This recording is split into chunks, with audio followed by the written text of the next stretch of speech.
Hello అండి. నేను doctor Soumya consultant 49 fertility centre Rajahmundry branch. ఈరోజు మనం ఫ్యూ క్వెషన్స్ డిస్కస్ చేద్దామండి. మోస్ట్‌లీ పేషెంట్స్ అడిగే క్వెషన్స్ అన్నమాట.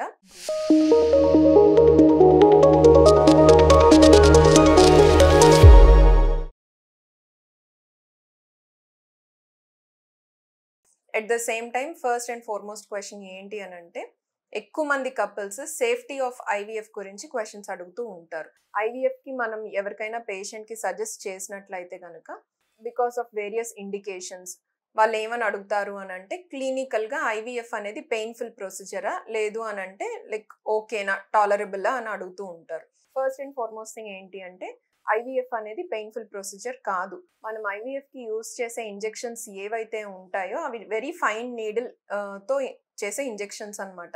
అండ్ మోస్ట్‌లీ ఏంటి అంటే సబ్‌క్యూటేనియస్ మనకి ఫ్యాట్‌లోనే సబ్‌క్యూటేనియస్ టిష్యూలోనే మనం ఇస్తాం most of the times. So, ఆ ఇంజెక్షన్స్ అనేవి పెయిన్‌ఫుల్ అయితే కానే కాదు.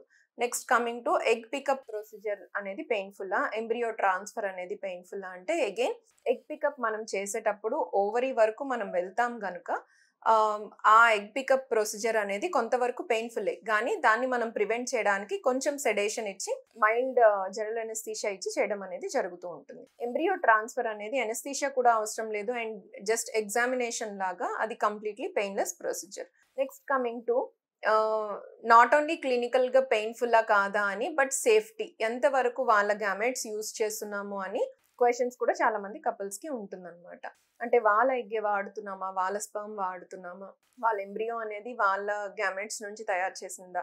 లేదు ఏమైనా మిస్ మ్యాచ్ అవ్వడానికి ఛాన్సెస్ ఉంటాయా అంటే అండ్ ఇక్కడ అయితే మన దగ్గర ఆర్ఐ విట్నెస్ సిస్టమ్ అనేది ఉందండి. ఆర్ఎఫ్ఐడి అని అంటాము. అంటే ఏంటి అంటే రేడియో ఫ్రీక్వెన్సీతో చేయబడిన ఒక అడ్హెసివ్ టేప్ అనేది మనము అటాచ్ చేయడం జరుగుతుంది.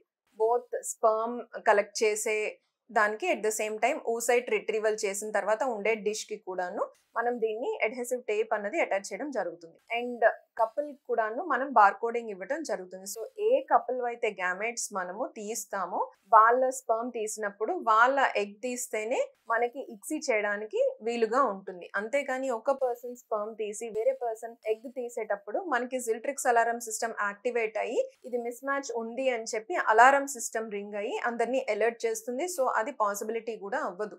సో, అందుకని మిస్ మ్యాచ్ జరగడం అన్నది like 100% it is impossible.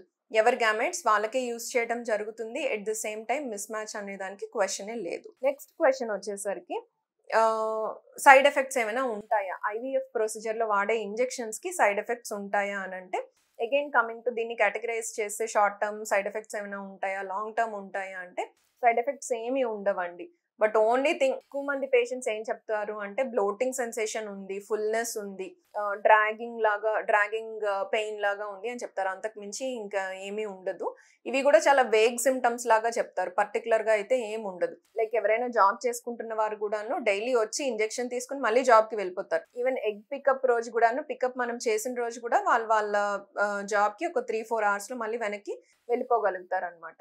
Most of the times so, ఈ oocyte పికప్ గాని, ఐవీఎఫ్ ఇంజెక్టబుల్స్‌తో గాని మనకి సైడ్ ఎఫెక్ట్స్ అనేవి అక్యూట్‌గా ఏమీ ఉండవు. And long term side effects అనేది 100% ఏమీ ఉండవండి. ఇంజెక్షన్స్ వలన ఏదైనా గనక వేరే అదర్ ఆర్గన్ ఇన్వాల్వ్ అవ్వడము, సైడ్ ఎఫెక్ట్స్ రావడం అంటూ ఏమీ ఉండదు.